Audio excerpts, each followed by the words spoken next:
I'm Maureen McGuigan, Director of Arts and Culture for Lackawanna County. I know many of you, but it's so nice to always see new faces and meet new people. I just want to give a round of applause for our musicians today. Jason Smeltzer and Jamie Orfanella. So Jason plays the theremin. How many people know what a theremin is? Okay, we have a few. And the reason we picked it is because it's played with electricity and air, right, Jason? So something like that. But it's very unusual, so I hope you got to. And Jamie was playing a lot of world music, which, you know, we celebrate diversity. But yes, the theremin was created in 1930s, and it's just really cool. So that was sort of our nod to doing something. We figured doing AI music would not be good. But we are here to learn a little bit, because we love to support our living, breathing musicians, and we have a lot of them in Lackawanna County. So thank you. I also want to thank the Cultural Center. They always do a great job, and their wonderful tech staff. We did have our catering by Northern Light, Espresso Bar and Cafe, which probably I'm going to bet most of you have been there. But if you haven't, it's right downtown on Biden Street. Let me get my glasses on here. A couple of our staff, actually we have a lot of county representation, which I'm thrilled, but I'd first like to thank, they're out in the hallway, but Megan Gabello, our new program manager, and Elisa Scazafabo, our program coordinator, who did a great job helping me set this up. I also want to recognize that we have Pat McKenna, our communications director, Kristen O'Malley, our digital media coordinator, Nicole Shapiro from the director of our Office of Sustainability. I'm sorry, I probably didn't get that right, but environment is important too. And Mark Ian is also here, one of her staff people. And of course we have Commissioner Shermack here. Is he still here? He's a busy guy. So I'm gonna have him come up and say a few words about the arts so he can get to, Commissioner job is hard, and I'm not sure. The county does a lot of things, and we're so lucky to have, unfortunately, Commissioners Gahn and McGloin could not be here, but without the support and leadership of our county commissioners, we wouldn't be as lucky to have this special tax that pays for a lot of arts and culture in the county, and all of what we do is free, and we're able to support a lot of you to do your work. So would you like to say a few words, Sure. Commissioner? Good morning, everyone. We don't like to say that three-letter word tax. I know, We I keep call that it a quiet. fee. It's just, No, people, I'm a pro-tax. but it helps keep this going. But I want to thank Maureen, Elisa, and Megan for everything that they do. They do a terrific job. And for everyone here, you just make our county a better place to live. So I appreciate being here every year, and I appreciate all that everyone does. I do have to cut out. I have to go to the airport. Unfortunately, I'm not going anywhere. I just have a meeting, but I wish I kind of was. But just enjoy the day. I know Don's going to be making everybody ask a lot of questions, so make sure you have some good questions to ask the panelists, and enjoy your morning. So thank you, everyone.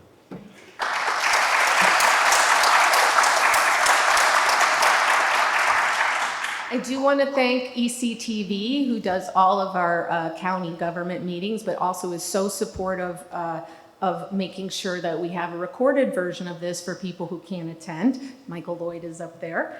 I think I got everything. It's very important to thank people. So, also we have a representative, Colleen, from the nonprofit and community nonprofit NCAC, which is really helpful for those of you who need assistance with your setting up your nonprofit. Because as much as we're here to talk about business, running a nonprofit is very similar. So you may want to, where is Colleen? So if you want to talk to her about what they can offer, they're a great organization. You also have robot stickers on your table. Please take them home. I couldn't really afford real androids for this, so we're gonna have to wait for the future. Okay, and I also want to mention we don't do this alone either. We have an arts council that helps us with this all year long. Cole Goldstein is actually one of our panelists, and he also sits on this committee, so it's great to hear another side of Cole, and we also have Alicia Grega joining us today. They work very hard on planning this. So we're not here to listen to me today. We are here to learn some things about technology and how to use it. There's a lot of great tools, and then also some of the challenges. But I am so thrilled that I got to work with Don Webster. How many people know Don? I'm sure some of you have worked with him. Where is he? Oh, you're back there. Don actually really helped us put this together, and he was instrumental. He's going to be our moderator today, and he is a serial entrepreneur and many other things, and director of TechBridge, which I'm sure he'll talk about briefly, but they help our entrepreneurship entrepreneurs in the county. So Don, do you want to come up to get started? And then I do have a great panel. We're going to hear from them. They're going to go more into their background, but I will just announce their titles. We have Joey Zarconi, the Vice President of Posture Interactive and a graphic artist himself. Brittany Takata is the Executive Creative Director of Market Consulting and also a painter and a sculptor. And I mentioned we have Cole Goldstein, who is the Director of Mechatronics at Johnson College, as well as a wonderful furniture maker. So if you guys want to come up and join us, we'll get started with the...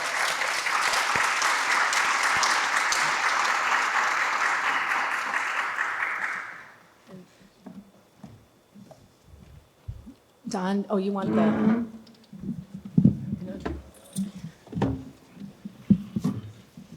You wanted to use the...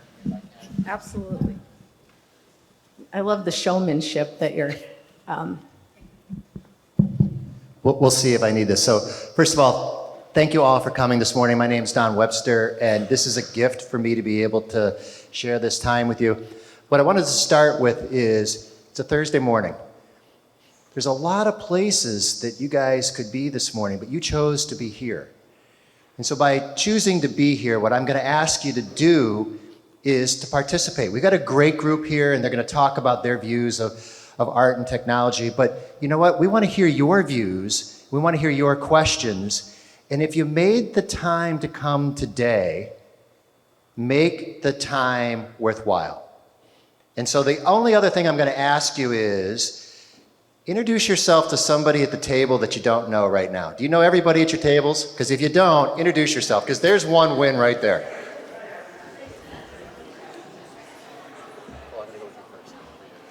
Okay.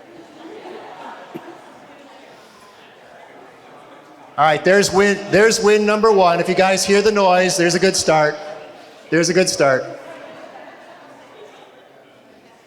All right, where'd Maureen go?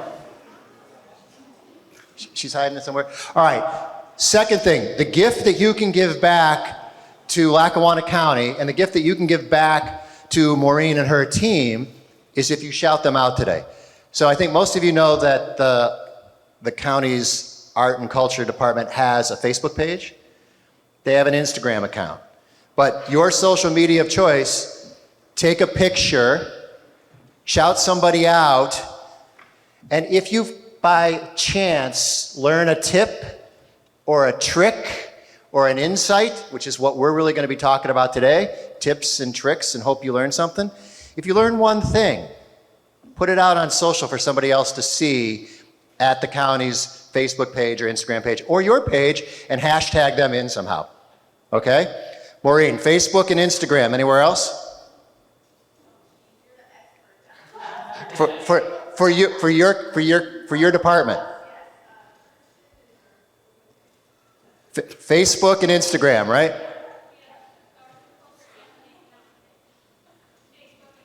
Facebook and Instagram. That's the gift you can give back to Maureen and her team for putting this together today.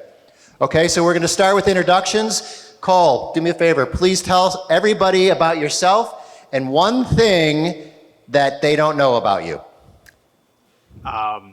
This is not scripted, as you can tell. It's funny, that's the icebreaker I usually use with my students. I'm Cole Goldstein. I'm originally from Philadelphia. I moved here to follow my wife, and I became the director of mechatronics at Johnson College. When I started the program, they asked me to start mechatronics, so I started it. I also am a furniture maker, and what a lot of people don't usually know about me is I actually was a traditional blacksmith where I made medieval armor reproduction. All right, quick question. Show of hands. How many of you know what mechatronics is? I got one hand. Come on. Does only one person know what mechatronics is? We have to talk about what mechatronics is as part of this. It's a field of engineering where it's best explained through a Venn diagram. If you imagine the circles of mechanical engineering, electrical engineering, computerized systems, CAD, digital fabrication, all overlapping, that's actually what I teach. So basically how the modern world is produced. That sounds like art and science to me, right? Brittany. Yes.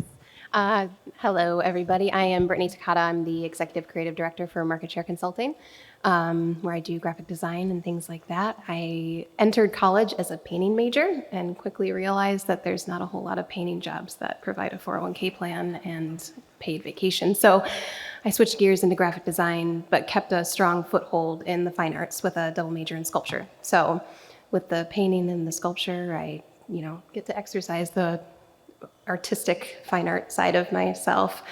One thing that people don't know about me, I trained horses for 15 years, and I showed at the Colonial Classic in 2022 in a class of 45, and I placed 5th, so I was really excited about that. So. There you go. Britt, do me a favor, introduce your daughter. This here is my lovely daughter, Ashlyn. She is 12 years old, and in terms of art and technology, she probably almost has me beat in terms of her usage. She's a fantastic digital creator, so does a lot of illustration in Procreate and things like that. So, Fantastic. yeah. And my friend Joey. Hi, I'm Joey Zarcone. I'm the Vice President of Posture Interactive. We're right in downtown Scranton and do all types of fun things with technology and design. My roots are in graphic design. I'm a Marywood grad. And I've been designing using a computer probably since the Gateway computer arrived in my living room as a child, which if you don't know about that, that was 5 giant boxes that consumed the whole room. And I've just been curious about it ever since. All right, really good. So to help the panelists today, let's do some audience participation real quick. How many of you consider yourself to be an artist? How many of you consider yourself to be a creative? How many of you consider yourself to be a business person? How many of you are good with technology? Okay. All right. So the forum today was about art and technology, and there's a whole array of different things that we can talk about. Often what we do is we start asking people in the crowd for their questions. The thing that I'm going to start with is I'm going to give each of the panelists an opportunity to just riff for a couple of minutes, because when you're a panelist, all you do is get hit with questions. I actually want to know what they think about art and technology, and I think I'm probably going to start with Britt, because painter, sculptor, creative director, you've got personal and professional art and technology all over the place, right? Correct. Yeah. So just some opening thoughts. Art and technology, whether it's personal or professional, your choice. Gosh, I mean, in terms of personal art and technology, I think that your reach is just incredible now as far as technology goes. I remember starting painting and trying to do shows when I was in college and high school, and I would have to pack up my pop-up tent and go to the near like market vendors and set up my paintings on the pegboards. And I'm sure people still do those things, but in terms of reach with social media and websites and things like that, like I have artist friends that are in the UK that are, you know, doing incredible work, and I would have never had that opportunity in high school to reach out to people from overseas. So on a personal level with the painting and things like that, and technology, I think the opportunities are just endless in terms of reach and community and making contacts with people. On a professional side of things, I think that technology is scary for a lot of artists, because I think you can look at it either one of two ways. You can see the opportunities that it opens, or you can see it as like kind of a threatening thing that might take your job. But I think the more that you open yourself up to the opportunities and see how you can utilize and harness that technology, the more successful you're going to be, and it's just going to find its way to ingrain all jobs, all sectors, not just the art field. Everything's changing with technology, and everything has been changing with technology, and we've done pretty well with the changes since. So it's, you know, it's just another change that's happening, and I think the more people embrace it and find ways to utilize it in a responsible way, the better off we'll be. Great. Joey. Technology. I've always said that I'm not a fine artist. I applaud the painters and the drawers of the room, and I can get by. I have the basics. But I've always said that I'm a commercial artist, and technology has always been my medium for the creative world, and has fueled the work I've done through my whole career with that. Like Brittany said, for many people, it's a scary thing of like, oh my God, computers are going to replace us all. No, they're not. My biggest take on it is to not fear it, to embrace it. And I think to go against the grain, whether it is AI or technology, you're holding yourself back by not embracing that. It can be a scary thing, but we're all figuring it out, and it's changing so rapidly, which is a really exciting thing, an exciting time to be alive, to see that, to go from many people in this room went from, I'm sure, a phone on the wall with a cord attached to it at one point in their life to today. It's tinier than ever, and we can do so many things from the palm of our hands. It has also, in my opinion, fueled creativity for so many people. Like, think about content creators today. They are in the palm of their hand experimenting with typography and video editing and color and filming and cropping and designing and drawing and so many things that before you'd have to go to the studio and you would have to, you know, fire up the technology there or get the canvas out and put it on the easel, versus now technology has given us the gift of creativity everywhere we are all the time. And I think that's just amazing. Terrific. Cole. Well, coming from a very traditional craft background, which is what I went to school for originally, I was always interested in traditional craft and traditional hand tool work. But being able to do digital fabrication work using CAD, computerized systems, being able to use things like CNC mills and routers, 3D printers, laser cutters, all of these things just enhance the abilities that I have and make me into more of a production house than I could ever be by myself. So I'm always teaching my students to embrace new technologies, learn how to use them. They're all tools. I mean, think about it this way, fire is a tool. We've learned to embrace that. I'm sure there was someone sitting around the first campfires going, I don't think we really need this. Just like how there's people that sit there and say that we don't really need AI and the AI tools that have been provided. But as you learn to embrace them, as you learn to use these things and be able to manipulate them, I think that it's a fantastic thing, and we should just do more of it. Terrific. Okay, so here we go. Just curious, that's important for this group.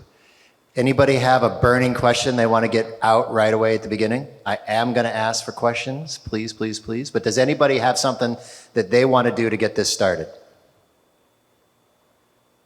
This is not a shy group. Thank you so much for going first. Would you please introduce yourself?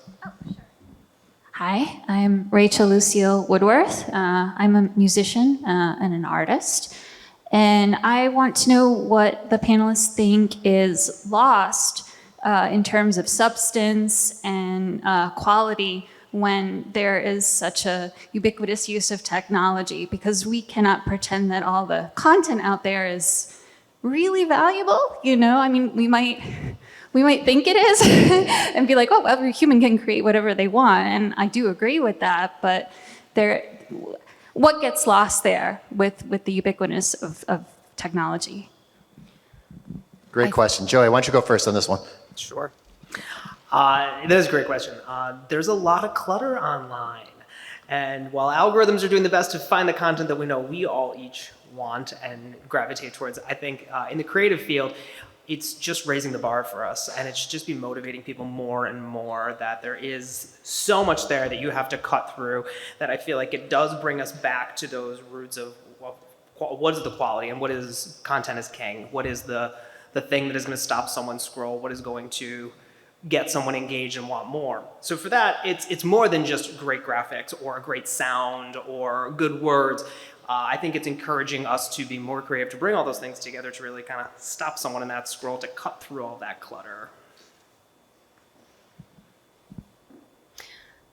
I think things get lost when people lack the foundation skills to utilize certain technologies. I think that when you have somebody who hasn't taken time to understand color theory, get into, design work and things like that, I feel like the work that gets put out like that, it's clear that like there's not a whole lot of like foundational elements that are making that work backed by somebody who understands, the elements in that piece.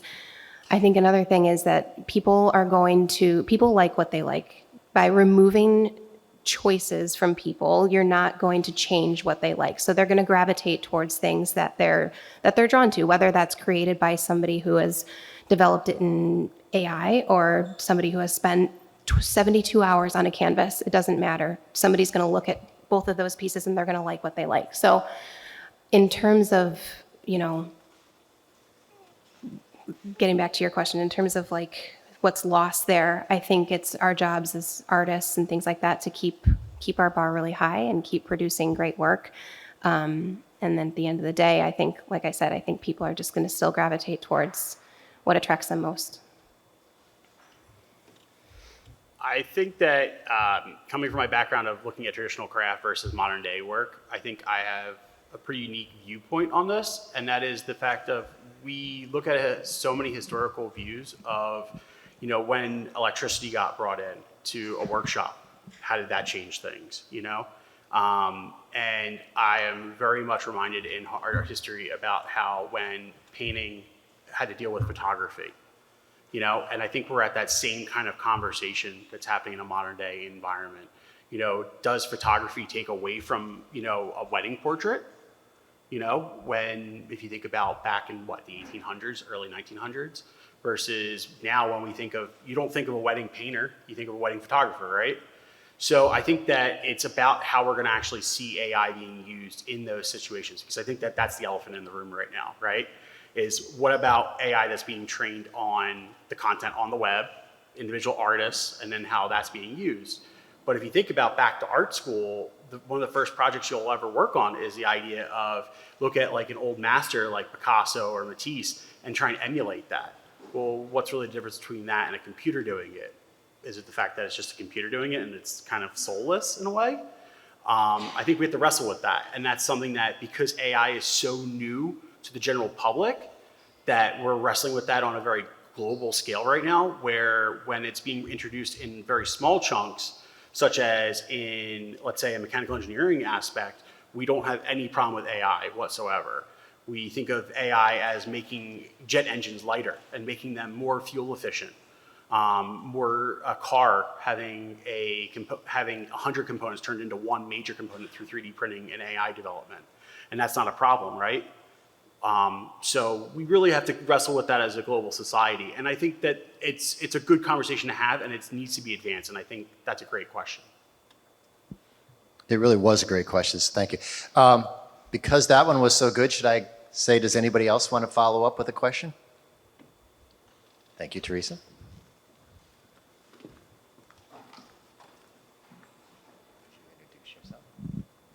Hi, I'm Teresa O'Connor. I'm the director of the AFA Gallery and an artist as well. Just kind of following up on this conversation of AI, something that I've thought a lot about is in the past, technology has helped us be able to take time off of working to create and to express ourselves. So with AI art, how does that kind of fit in if they're doing the art, or if AI is doing the art and we're still working on, it's kind of a bigger societal question, but I'm curious on your thoughts about that. That's a free one for any of you that wants to jump in on the societal question of AI. I think when it comes to any art that's generated by AI, again, art is kind of in the eye of the beholder. So in terms of, whether you can look at an AI generated piece versus something that took an artist weeks, months, years to create, at the end of the day, the consumer who's looking at the art, they can say whether or not it's art. It was funny, we had a discussion the other day, went back to 1917 with Marcel Duchamp with his piece, The Fountain. If anybody's familiar with that, it was a urinal that was literally turned upside down and entered into a sculpture exhibition. So he kind of blew things out of the water with that and created a whole lot of stir in the discussion of what is art. And I think AI fits really nicely into that whole scene. I've seen some AI generated art and movies and things like that that are being played as projections at concerts, and and talks about like art moving people and things like that. That's outstanding work. It's incredible. It's very emotional and thought provoking and things like that. So I don't think it lacks in that side of things. So for me, AI is really simply just another form of art that people just really aren't used to yet. So I think over time, I think it's going to be a lot more accepted and things like that. So, yeah. Gentlemen. I think outside of fully generated compositions, I think AI as a tool to enhance the artwork that you're already doing, especially in graphic design, is great for time saving while not always altering your original thought. So a good example is if I have this beautiful photo of a streetscape and I just want to put some text across the top that says, "Come see Scranton," but I didn't get enough of the sky in there. What am I going to do? Go take that shot again and hope that I get the perfect sunrise and there's just enough space to fit the type that needs to be tall enough? Or is Photoshop going to help me say, "Hey, I like these colors, I like this lighting, I like this, can you just give me another inch of space?" It's going to save me a ton of time, but it's still the composition that I intended it to be. And I can still have control over that. So it can save me time without sacrificing the artistic integrity that the piece began with. I think it's very difficult to navigate this world right now with thinking about that. I think Joey hits on some really tight information about what about an overall composition. But when we think about AI making an entire composition, we also have to start off with there has to be some kind of prompt or something to get that started, because AI cannot do it on its own. It has to be prompted. And that prompt has to come from somewhere. So where does the intelligence lie, or where does the creativity lie could be really interesting. What happens if I can't be a good painter? What happens if I am stricken with horrible arthritis and I can't hold a paintbrush, but I have this beautiful painted idea in my head and I just can't get it out? Am I not allowed to use AI? Am I not going to be accepted into the art circle that way? That could be something to really think about, because my digital fabrication experience first started when I was told I had arthritis in my right hand, and I would eventually not probably be able to use it. So I had very much a time limitation put on myself and my body. And at some point, I can't sit over a wood lathe anymore for 8 hours a day without paying for it for 3-4 days later in my back. So being able to tell a computer to do something can really be a big aid to me. And I think that that's also something that we really need to think about, is how do disabled people have a view of AI, and how can it help them to express themselves? Now, that being said, you gotta remember the art world is a market. It's about, people making money as well. So it's not just about free expression, and we have to consider that as well. And that could be a tough place to navigate as well. But it's up to you. Hashtag AI is another form of art, Brittany Takata. Technology. There we go. Yeah. Hi, my name is Simone Sanaciro. I'm a fifth grade math teacher in the Scranton School District and Another form of art. Math is art. a Kappa mom. And this is strictly like because I work with children and I'm a mom of a 14-year-old who loves not only acting, singing, and dancing, but art as well. What graphic design programs would you recommend for children that are just starting out with the curiosity of wanting to dabble into that? That's a great question. I think that, I mean, as a professional, I utilize all the Adobe Suite things, Photoshop, Illustrator, InDesign, all of those. I think those can be a little overcomplicated. My daughter, from personal experience, took to Procreate pretty well. If it's more of the animation type things, you know, she utilizes CapCut. Correct me if I'm wrong. Flip a Clip is another great one for animation. What was that one? It's called Flip a Clip. So if you think back to Hashtag flip a clip. Hashtag Flip a Clip. It's if you think back to the old Disney animations where they flip through the pages, it utilizes that type of thought process where you're drawing every frame, and then it puts it all together for you. So it's a really neat way for them to really learn, you know, the ins and outs of like animation, how it used to be done, but in a new way. So it's interesting to them, you know. So yeah, Flip a Clip and Procreate are two really great ones that don't necessarily overcomplicate things. Yeah. I was going to, Well, hold on a second. Do you guys, either of you? Canva Yeah. is, oh, It sorry. was great. Yeah. Canva's great. That's a lot of great page layout if you want to do social graphics or flyers or any print pieces, but they've also been moving into a lot of really easy animations of things sliding in, and that's really user-friendly, mobile and desktop. Okay, hashtag Canva too. I just wanted to put out, there's a 3D modeling browser-based software called Tinkercad, Tinkercad, Tinkercad. It's put out by Autodesk. It's completely free. It's completely browser-based, so you can do it on an iPad, you can do it on a PC, you can do it on a Mac, whatever you have. And it saves it to their servers, so you don't even have to worry about like, you know, I did it on an iPad here, I'm at school, I'm on a PC, I have some time. It teaches basics of 3D modeling, mathematical space, XYZ coordinate type stuff. So it's really, really a great place to start for anyone from almost like elementary school to like, you know, 70 years old, if you want to learn some basic CAD stuff. And it's all exportable to 3D printers and things like that. So it's a great place to get started if you want to learn any CAD as well. And what was that hashtag again? That's Tinkercad. Tinkercad. Okay.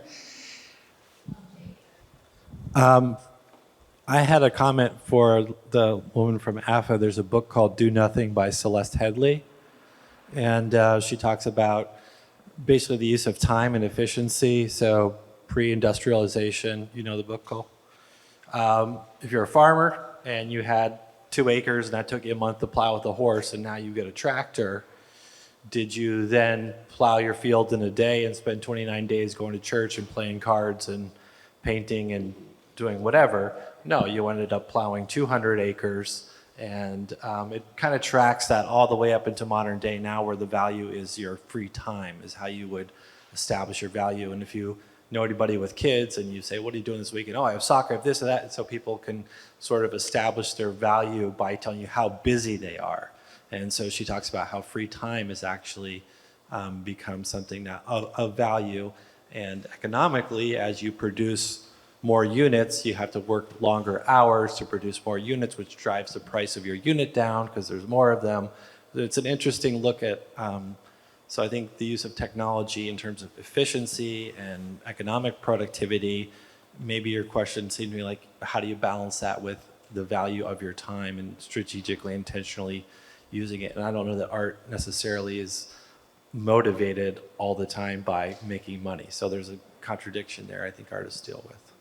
I love the book recommendation. Would you just shout that out again, please? It's called Do Nothing, and the author's name is Celeste Headley. All right, fantastic. Do any of you want to comment? Have any of you read that book? Has anybody read that book? Well, there's an opportunity, right?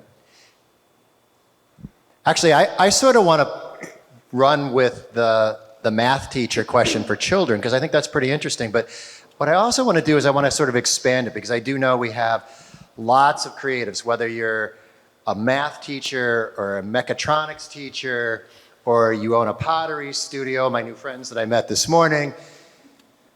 There's this concept about you work on your business and you work in your business, right? So one of the questions that I have, so we talked about for children, but for the adults in the room who are thinking about how do I actually get all this done, a question I'd like to ask you guys, it's a two-parter. So there's tech that you use to make your business more whatever, and then there's tech you use on your business or in your personal lives. So tips and tricks. In the workplace, you're working in your business or you're creating art. Are there any particular tools from a technology perspective, other than AI, and we're going to come back to that because we've heard it so much, any tools that you're really finding you're getting a lot of satisfaction out of in your day job, in your core job? Specific think- tools? Specific tools, like, so I think something he's that someone would benefit from in the workplace. like productivity tools. That's a question we get a lot. Well, that's from going to be our- the second piece. Oh, I'm That's sorry. going to be Don's the expert. That's the second piece. But the Okay. first piece is in your day job, what are you using at work to help you do whatever it is that you do? And the second one's going to be, okay, what do you do? What kind of tools are you using to help you accomplish the bigger picture, whether that's personal or professional, if that makes sense? So in your day job. I think in my day job, they're almost one and the same for me, of productivity and how we function at a day-to-day at Posture. And we use a lot of productivity tools that we've found over the years what works best for us. And one of them is a project management digital something. So I love a legal pad and a pen, and it walks around the office with me, and that is going to be my favorite technology forever. However, that's in my own head. And when you're working with other people and clients and different roles and all that, we need to have some better systems. Google is wonderful with all of the productivity tools they offer of word processing and slide decks and email and all that. Google Keep is also great if you need a grocery list that you can share with people and check off. But managing projects, there's a lot of great software out there that's browser-based. We use a program called Asana, and what that is it organizes everything from who the client is, what the project is, who's working on what, and gives us an ecosystem similar to the way social media would operate, where we can comment back and forth and we can upload pictures and we can really do all that behind the scenes work in one place so that when we're sending something off, we've kind of done everything together. So using those browser-based productivity tools are super helpful every day. Okay, so Joey was going down the project management path.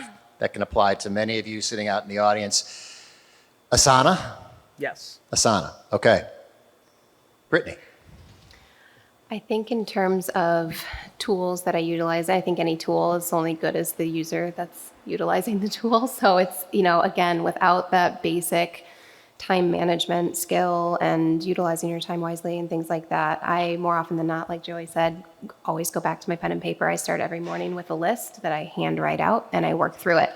Whether or not I take that list and I put it into, Google or ZenKit. ZenKit's a good one in terms of project management. It's free, but it's a good way to kind of keep track of projects, where they're at, who's responsible for them, the date they're due. Things like Miro is another great one. We use Miro for, just planning out larger campaigns and different elements that go into those campaigns. And it's nice because you can share it with your client and they can keep a visual on what it is that you're working with. It's in real time, so if you're in there clicking around, they can see your mouse moving and things like that. So it's great in terms of collaborative working. And again, it's free. So that's wonderful. I think another big thing that people have to, it all comes down to what it is that fits your needs. If you have a smaller team, Salesforce is not going to be something that you're going to need to utilize. But, something, like ZenKit for a smaller team, it just depends on what your team needs, who your clients are, what your client, all of those things. So what works for some people may not work for everybody. We just try to keep trying everything. If it comes out, we give it a whirl, see how it goes. And I think as quickly as those things are coming out, every week there's like 5 new apps. So it's like, if we spent the time to try to utilize all of them, we'd spend more time learning how to use apps than we would actually working. So it's just, it's trying to pick and choose what works for you and sticking with it. So That got some resonation out in the crowd. Cole. So there's 2 things that I would highly recommend. One, I think Google Drive is a great way to share between teams, like between the members of a team. And one of the I teach my students 2 different techniques that are really important. One is Gantt charting. And if you don't know what that is, it is highly, highly important when you're doing project management work. Even simple tasks can become really great when you start Gantt charting. And to give you just a quick breakdown, if you've never heard of that, is think about if you've ever seen like timelines broken down in block form, day to day, or even hour to hour, or month to month. That's basically Gantt charting. So you can color code it with who's responsible for what. You can start to figure out what overlaps need to happen between 2 different groups or 2 different teams or 2 different people.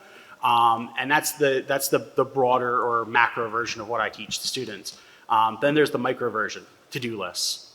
They're highly, highly important when you're dealing with projects or any type of trying to figure out what you should do in your day. So you just by breaking down a to-do list from your overall tasks and then subtasks below them, because you could take a really complicated task that could take days and your life, or you can break it down into subtasks that are bite-sized pieces that you can just quickly realize, okay, well, there's 5 subtasks to this overall task. This is the order I need to do them in. This makes sense. This order needs to go out to this person. Then it's out of my hands. I'm done with that. I can go on my daily life and use my hours for something more important or something that I need to really be, cognizant of. So I teach my students to do that. And you can even do something simple as a morning meeting, an afternoon meeting after lunch, and then a late in the day meeting right before you wrap up for the day, where you break down that to-do list over and over again. And you can go, okay, well, this task is done. It's over. Next task. And you can also prioritize using to-do lists. So those are 2 things. And they're free. A whiteboard is practically nothing. You could do it on a Google Drive document. You could do it anywhere and have anybody access it. Fantastic so much. We're going to come back. So I just happened to look at my watch, and we're sort of about halfway through today's conversation, at least the formal part of it. So if you look at your notes that you're taking, or it's on your phone, or you're thinking, have we checked any boxes so far? Have we given you a tool? Have we given you a tip? Have we given you a trick? Have we given you an insight? The answer is yes. Do me a favor, share them. If the answer is no, well, let's think about what kind of questions can we ask to make sure that, again, you guys made the time to come here today. Let's make sure it's really valuable for each and every one of you. So with that, the second part of where I was going is you guys talked about work stuff, right? But Joey, on your phone, hold your phone up a second. Where's your phone? Okay, where's your phone? Okay, so if you pull out your phone, I'm kind of curious. Do you have any apps on your phone that are your go-to from a technology perspective that are helping you either work or play these days? Anything on your phone? Yes. Yes. I have many. Okay, so give me 1 or 2. Okay, 2 off the top of my head. The ChatGPT app is actually, I open that more than I do. There's that damn AI thing again. We're coming back to it. It's great rather than Googling something. If you know how to use it, like we kind of said here, if you know the right things to ask, it's great for brainstorming, for a thesaurus, it's not going to have all the answers, but it's going to help you get All right, those Joey, answers. hold on a second. Let me make sure. You've got ChatGPT on your phone and you're using it regularly. Yes. Okay. How many of you are using your phone for AI regularly right now? Oh, all right, really good, really good. All right, something else other than that one. That's number 1. Number 2 is Google Keep. which is, we've all said to-do list here. I love a to-do list. And you can subtask, you can do whatever, and it can be for your work stuff. But like I said earlier, I use it for my home stuff all the time too. If I need, to pick up milk at the grocery store or whatever it might be. To-do listing, check boxes, very simple, but very useful in my everyday life. Very good. Thank you so much. Britt. I'll have to definitely go off of Joey said. ChatGPT is definitely one that I utilize. Regularly? Yes, Okay. absolutely. For work and play? Yeah, for both. I mean, in terms of coming up with, I think I utilized ChatGPT in the past for my personal painting things. I know it's word-based, but I wanted to come up with, I'm trying to plan out a collection of artwork so I can do my own show in a couple of years. So really trying to work through the meaning behind the paintings and how they correlate together and things like that. A lot of times with ChatGPT, it's a great tool in terms of organizing your thoughts. You have all these great ideas and it's like, okay, just structure it. Like put it all on paper and do the outline. So what you put into GPT is going to be, you get out what you put in, basically. So if you have all these great ideas and things like that, it will organize and structure it for you very nicely. So that's definitely one of them. I mean, allrecipes.com, or all recipes. There you go. It counts. It counts. It counts. That's definitely a go-to for mine. I think I have like 700 recipes saved on there. Did ECTV get that? Speak clearly into the microphone. Yeah. Cole. Ironically, I actually don't use my phone for those types of things. I actually use my phone mostly for just straight pleasure, like browsing Instagram or things like that. Most of the things that I use for my personal work are actually a phone's not powerful enough to run them. I am going to grip to my desktop computer probably till the day I die. Because I need that powerhouse. I'm always looking for more computing power. And sadly, a phone's not powerful enough to do the work that I do. So yeah, I am still a desktop computer person. There we go. I don't even own a laptop. Maureen, did we get at the productivity issue that you were looking for there? Yes, thank you. I'm All right, so then let me say, so on your phones out in the audience, anybody got a particular productivity app or tech app that you are really hot on right now that you want to share? Don't laugh. Online banking. Online banking. It has saved my life. I actually switched banks for one that would allow me a higher deposit limit, so I don't have to go to the bank anymore. So it has saved me so much time with mobile deposit that if you have an online banking app that's good, not one that locks you out or isn't open this day or isn't up, like get a bank that knows online banking, it has saved me hours in the car. That's a really good one. It's a really good one. Somebody else? Anybody else? So my first one's Chanel Kears, Outreach Coordinator for the City of Scranton. My first one is Spotify. I live, breathe, and eat and sleep Spotify for music, podcasts, news, everything. And I'll have to jump off of her. Pinterest is I have 1,000, yeah. Oh, yeah. Yeah, those. We have 1,000 of those, so I can only imagine what's inside of each board, but it is very organized in my life, so yes. Anybody else on your phone? What are you working on these days? Alex. I recently started using Strava for exercising. You can track like runs or bike rides you go on. It's really cool. You can have like a GPS map of your route and save it for later. So yeah, recommend it. Very good. Anybody else? Thank you for sharing. I've been using Siri in my Notes app a lot while I'm driving. Hey Siri, take a note, because I can't pull over and I've been commuting a lot Yes, from. but do you read them? Later I do, and I'm like, oh wow, I actually wrote a whole poem with my notes that I recited to Siri. There we go. Yeah. That's a good one. I saw somebody over here. Emily. Emily helped me with my parking today. So I'm a wedding photographer, and I always say I would never get paid if it weren't for this. It's called Honeybook, so it's a client management software. So it helps me with my invoices, automatic payment reminders, very helpful, contracts, and you can track your stage of what you're doing. So if the couple's in the planning stage, they're in planning. they're in editing, they're in editing. If you're working on their album, it's an album. And it just keeps everything in one place. And it's not on all the notes on my desk. So it's very HoneyBook, recommend it. All right, tips, tricks, insights, Kat. My app is similar to HoneyBook. Wave I use for I do contracting design work on the side when I'm not working with Joey. And Wave keeps everything super organized, helps you figure out your taxes, keeps everything super simple for if you're doing these individual one-off jobs and sending things out to people as a freelance worker. I love it. I think it's great. The other thing that I use in conjunction with that, back to the money app thing, I love money apps because I'm terrible at budgeting, is the Rocket Money. It's free, but it helps you kind of streamline all of your sources of income, sources of spend, and kind of create budgets, kind of see where your money's at. So it's one of the things that I love as well. All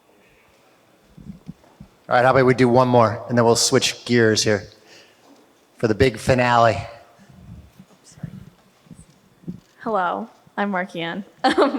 But I have so many apps. But lately I've been using Goodreads because I'm a big reader, and that's really useful if you want to see what everybody else is reading and get recommendations. I also found out about this one recently that Nicole told me I should tell everyone about. Picture this.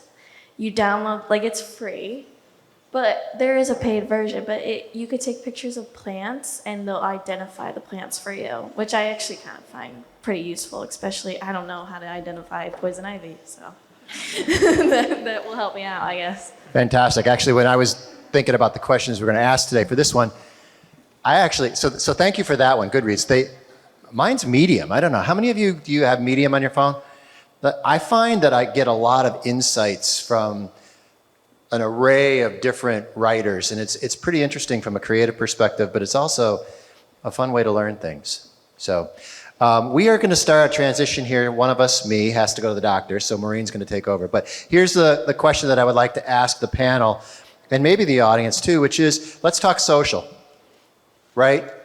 What's working for you these days? What's not working for you these days? And what do we need to do to make it more beneficial, whether it's for work or play? Joey. All right. I think a social presence is imperative to businesses and organizations.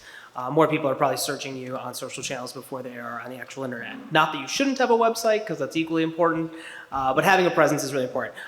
What's working that we're seeing right now is video. Algorithms are preferring it, viewers are interacting with it, and it's resonating a lot more than just flat images or text alone. And I would say to most people, knowing what channel you're on and really tailoring your content to that. So your TikTok content maybe doesn't work as well on Facebook and probably shouldn't be on LinkedIn. But having a strategy that engages all the channels with the right content in the right place is super important. So knowing your audience and where to find them, video is always going to be performing the best right now, though. Yeah, I agree with Joey. Video is imperative depending on what platform you're on. I've noticed, at least on the personal side of things, when I do paintings and things like that, I'll post them, to Facebook or to TikTok or YouTube, even YouTube Shorts. That's another big one now. And it's interesting because I can post one video and think this is going to be the one. I'm going viral. This is going to be awesome. And it's 43 likes later, and I'm like, what happened? And then I'll post one, and it's 2,700 likes, and I'm like, why? Why did that happen? So it's interesting to follow the trends and know what's, it's simple things. It's, if you're posting videos and you pick the right music track that's trending that day, it's just, the algorithm is constantly changing. So it's, when it comes to things like TikTok, if you're not going to be dedicated and in it, your success level is going to go down. So yeah, I think in terms of, like Joey was saying, when it comes to having a website or having a social media presence, if I had a gun to my head and I had to say, what one do you want? I would absolutely pick social media presence because people live on it. They're going to find you on there. You can do your, reviews and things like that on there. So yeah, I think that's number one in terms of having a presence. As a primarily visual artist, I am obsessed with Instagram still. As a millennial, I'm still obsessed with Instagram. It's great because Reels are like TikToks 2 weeks later that have been translated for me, so I don't have to worry about having another app on my phone or engaging in another application. So for me, it's pretty nice. When I want to read something, it's basically just a news site, give or take, trying to avoid any crazy pundits. But yeah, for me, it's Instagram all the way. I mean, I could get rid of my Facebook account, which I've had since I was in college, a long time ago, or any of the other social medias. I don't really need them. I'm fine with just that. You know, you can find recipes on Instagram too. I can relate to the likes question. Like, I'll put up some well-thought philosophical quote, and everybody likes my post of my Italian hoagie more. Food is always a So thank you. I do have a question, though, and I know Don was sick of AI, but I think it's in our zeitgeist right now. Actually, all technology. As an arts administrator, and I made that joke earlier about wanting to have live musicians, I'm trying, and I am very pro technology because it does save time. I think it allows for even more creativity. My brother's a visual artist, and he uses his iPad to draw amazing things. But you know, as a funder and someone trying to support the arts community, I'm trying to find that balance. And I actually want to hear from you guys. What would be useful to you to maybe learn how to use these tools? Because we're seeing a lot of discussion in Hollywood about actors. Do you have any thoughts on that? Like, I think people are afraid that this is going to, like Canva's going to take away a graphic artist's job. Did I make sense there? And what can I do as someone who is a funder and a facilitator of supporting our live artists? Yeah. I think I was hesitant on Canva in the beginning as well, just in a professional setting of like, is this too DIY, something we should be using? The collaborative end of it that we found of it being so user-friendly, but that the professionals can still guide people. Like, hey, we made these templates for you, so when you have your next event, you could just change the date and the title, has been so helpful to people.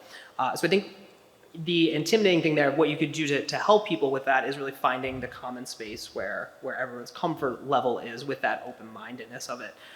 We've been doing a lot of things of just getting out with different organizations and nonprofits and things, just kind of sharing some like tips and tricks and things like this that I think are a perfect example of how to kind of get the word out there of what the strategy is here, of what can help.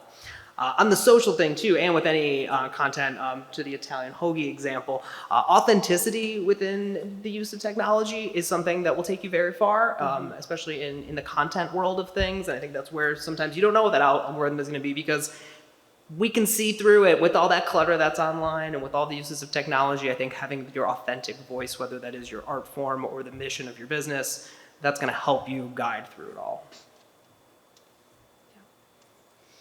I think it was touched on a little bit before about the idea of usability. How fast can you adopt a program or a new technology that can really, really hinder or help you? And what's the community look like around that technology? You know, for me, my CAD software of choice these days is Fusion 360, which has a huge community of not just DIY makers, but industrial engineers and mechanical engineers and aerospace engineers that are using it. So I can, let's say a door handle breaks in my house, I can quickly model up something to get me through the day for using that door handle and 3D print it maybe within a half hour, 20 minutes while I go do something else while I'm making a cup of tea, for instance. So that can really help me. And if I had to use a piece of software that had a big learning curve to it, that could really hinder me. So I think that that's really important. And from an arts administrative point of view, I think it's just an impossible world to navigate right now. Thanks, Cole. Because you're never going to make everyone happy. That's a truism for every activity, every career, every political viewpoint, everything. You're never going to make everyone happy. So you just got to be true to like what your interests lie. You know, for me, as a visual artist, I don't think I can really get into the video side of things for things like Instagram and TikTok and whatnot. It just doesn't jive for me. And so like for me, I'm always going to be just producing flat images, and to my detriment, I know that. The algorithm might not pick me because of that, but it's my authentic self, so I have to fulfill that at the end of the day. Cool. For what it's worth, if you film that 3D printer going for a good 30 seconds on loop, you're gonna get me to watch it. Yeah, and I mean, it's really funny to like watch people when they first see a 3D printer in action. Definitely the lizard part of your brain kicks in. It's just like watching a flame for a while. Yeah. But after using them for well over a decade, I can tell you that even when there's one not in the room, I can hear it. So I try and stay away from them for the most part, even though I spend most of my life, within 1 to 10 feet of a 3D printer. I will try and stay away from them for a decent amount of time, just because watching it go back and forth and hearing it in my head, I can hear the motor whine, even right now as we're sitting here. And I know this has been, I'm sorry, Brittany, did you have a comment? No. I know that this has been more, I think this transcends disciplines. It's been more visually focused, but I was thinking about the apps that can create songs right now. So maybe as a performing musician or poet, Alicia brought up poetry, there are ways to also cut down on your time. Maybe you have an idea and for a song. So again, if there's a specific training you want or topic that you think will help you, please see me afterwards, or I'm pretty Googleable, or I don't know if I'm Chat GPT yet, but maybe. So please find me. We want to help you. We know this was sort of an oversight, and I hope it was helpful. Does anybody have any final questions? Oh, we got a couple. Oh, boy. This is great. I love this audience and panel. Hi, my name is Wayne. I work a boring job in marketing, not as interesting as you. So we talked a lot about the balance between the technical side and like the fine arts side. Britt, you said that's very important to kind of have a theory behind, once you start to engage the technology. Yeah. The technological side of things is kind of, more prevalent in our culture now than the fine arts side. Our culture devalues, defunds the arts. Correct. What sorts of tips or resources could you recommend for folks with like younger people in their lives that might want to spark an interest in the actual like visual art side of things? In the visual art side of things, I mean, I think it's a really important, if you have a young one that's interested in the arts, I think, again, it's imperative that they go to a good art school to get that background foundation. I know that she's going to fight me and say, Mom, I don't care that, blue and this, make this. And I just want to get on Procreate. Procreate does it for me, right? But I have seen multiple times people get into Canva, the DIY software that makes everybody a designer, and produce some awful graphics, like 17 different fonts and 5 different colors. And it's very clear that they did not go to an art school and learn the color theory and editorial layout and things like that. So in terms of being able to support the young ones and things like that, I think just driving home, use analogies. You're not gonna, put a 4-year-old on a 2-wheel bike and say go. It's not gonna turn out well. So those training wheels and those skills are going to be imperative to give them the success that they can have in the future. I think when it's very clear the people that have had that fundamental training and things like that and their behavior towards technology now, I feel like the people that have that knowledge and have the the mindset of like knowing their stuff are a lot more open to those tools now because they're not as intimidated by them because they have that knowledge to kind of navigate through it and know that at the end of the day, yeah, a machine might be able to pump out a business card and things like that, but human nature likes experience. So, the clients that come to me and are like, I want to do, a brand new brand. I want to do this. I want to do that.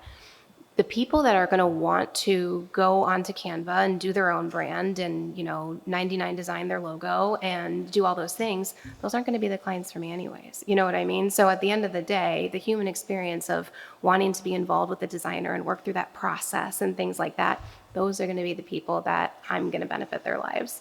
And those are going to be the clients that are best for me. So I think that really comes down to it too, in terms of this whole discussion and with AI and things like that. As an artist, for me, the biggest part of all of it is the process, right? So if the process for me is sitting in front of a canvas for 76 hours, stressing and redoing and all the thing, then that's my thing, right? If the process for somebody else with AI and what they like to do is, well, I like to kind of punch things in and tweak and pull and things, that's their process. Who's to say that that's not their form of what they're doing? So I think just being able to embrace all the things, learn as much as you can, get those foundational skills, and I think you'll be good. I think a really important thing, especially for children, is exposure.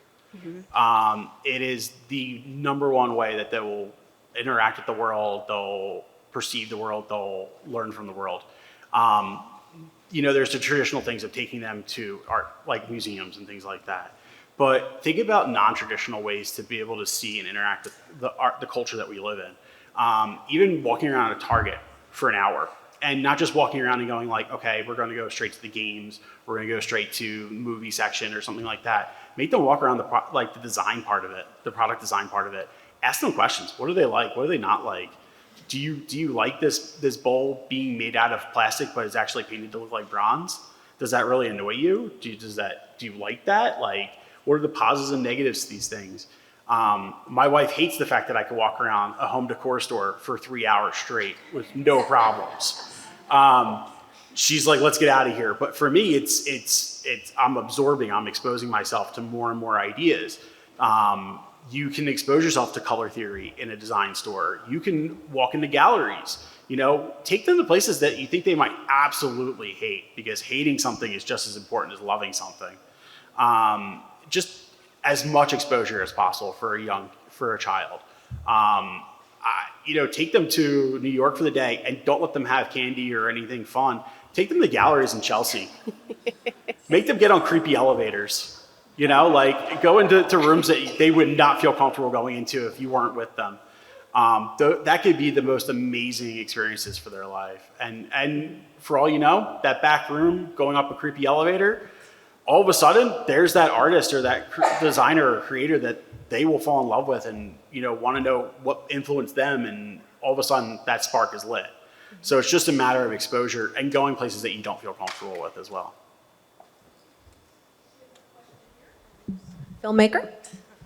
Thank you, Maureen. This one went back to the question you had just about how to really have artists doing things in this area, and just kind of, I think the whole idea of technology can be really lost with just thinking AI, and that's it.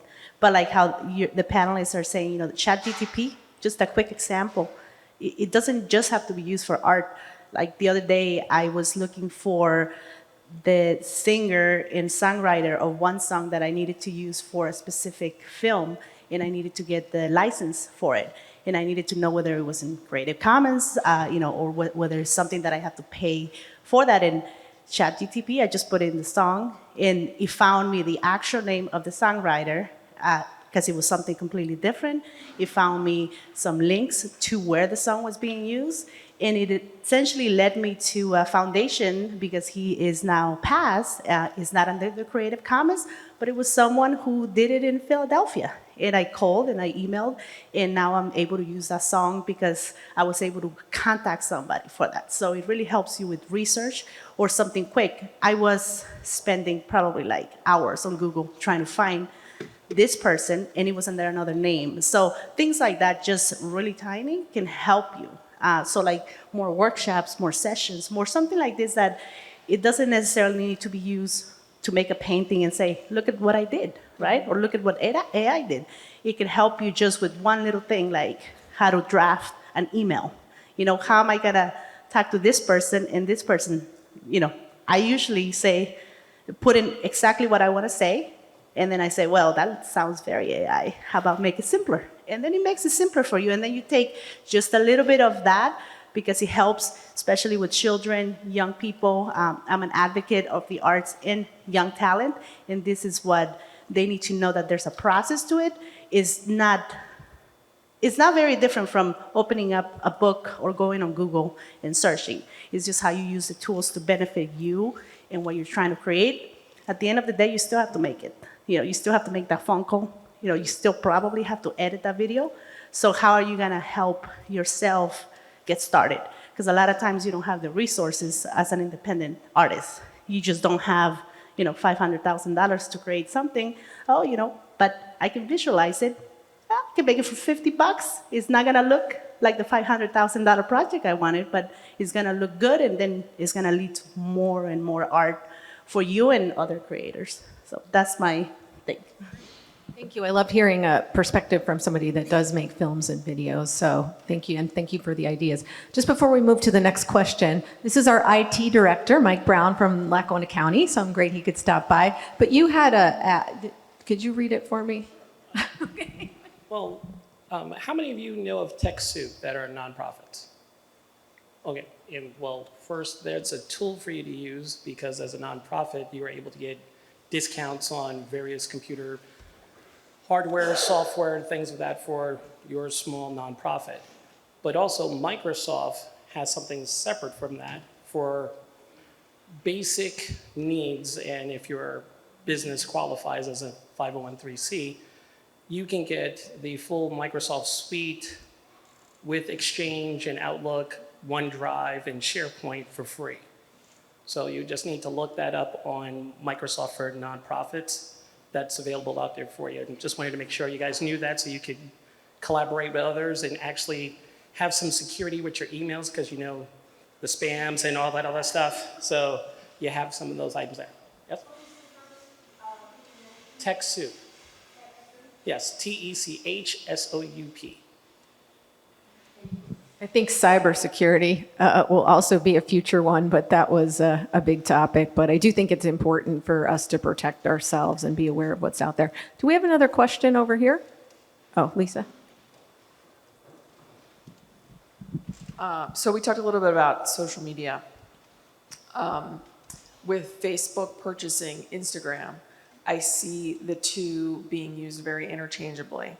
It's easy enough, I guess, to post a picture on Facebook and say, yes, I want to just put the same thing on my Instagram. So I'm curious from the panel and people in the room, do you think there's a difference in the way those apps or those platforms should be used? In my mind, there is a difference, but I see a lot of people just using them very interchangeably. I think there is a difference, specifically in the audience. The audience you're going to get on Instagram and what you're going to get on Facebook and what they're there for. Facebook has a lot of great features that have been moving into beyond just social content to local businesses, local events, fundraising. There's a lot of features outside of just the content versus Instagram's kind of that fast, let me absorb content here of photos, videos, stories, that sort of thing. Where we've seen a lot of success with Facebook is the letting people know, oh, hey, there's a fundraising event on Saturday night at the Cultural Center that you can go to. See what friends are going. Or, hey, I have a picnic table I'm selling. So the Facebook audience has kind of been growing into all these other services.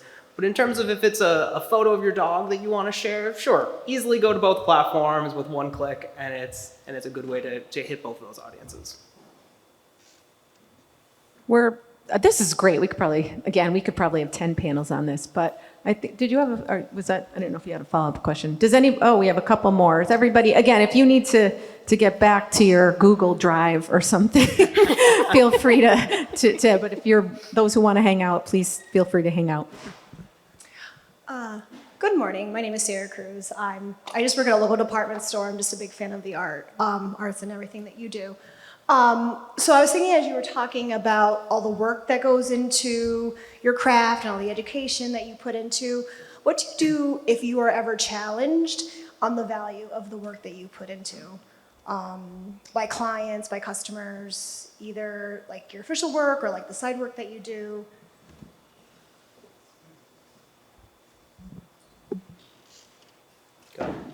I guess for me personally, I think that's where the confidence comes in to going through a pretty strict art school. Their whole goal in art school is to beat you down into nothing and then build you back up again. So it's just, you have to be able to defend your work. That is, critiques were brutal, absolutely brutal. Everything was questioned. How much time you spent on it? What does it mean? Why did you do that?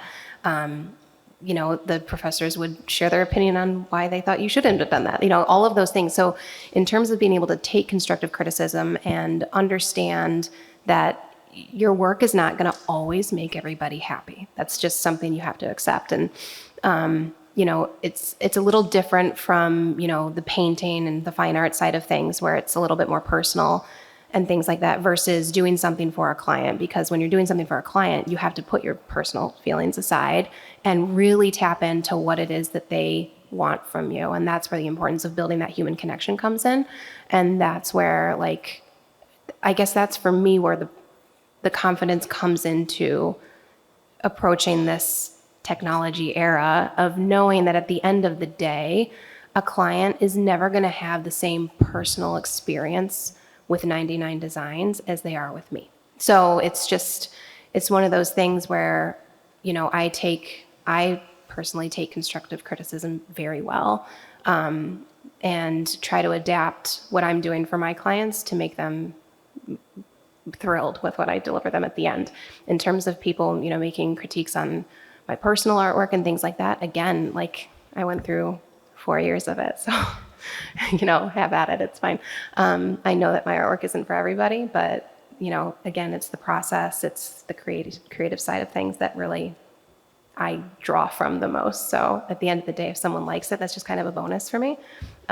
It's producing it that really is the great thing. So I'm sensitive to our panel's time. You want to make comments on that, or go ahead, Cole? When I was in graduate school, like, it was pretty much beat you down because of the fact that I was not a conceptual artist. I still am not a conceptual artist to this day. I almost wear that as a sign of pride. I specialize in lighting design within the furniture world. So there's a lot of people who have a need for what I do, or a general want to have pretty light in their house or their office. And there were two experiences I had in grad school that were really, really telling. One was when we were doing our thesis defenses, and the thesis defense that was next to my display, I pepped up when they said, well, at least I'm not making lamps. And I took that, I could have taken it as a personal slight, but I just thought, at least I'm selling my work. You know, you could take it any which way you want for what's going on. And it's really important to realize that your self-worth when it comes to your work. Now, not everyone's gonna like your work. Me, I specialize in 1950s work and up. So like, there's traditionalists who will look at like lamps that I do and they'll be like, oh my God, that is horrendous. You know, I will never be in a place like this, for instance. Like, they will never buy my work, and that is fine with me. There is a time and a place for my work. The second experience that I had was very telling in the sense of when we were at the event, later on for when we did the show side of the thesis defense, and one of the set of parents from another person who was doing artwork, where she was trying to get their attention and say, what do you think of my work? And they said, it's very nice, but did you see those lamps in the back? And that was, to me, was like, okay, look, you know, that's a big point, you know? There was also one other experience, I should say, that I had when I was in graduate school, where the head of the program asked, you know, where do you see yourself? What's your big expectation in life? Where do you want to be in 10 years? And everyone in the room wanted to be in a museum or in a gallery in New York. And I was the only one who said, I want to be the fight at a funeral.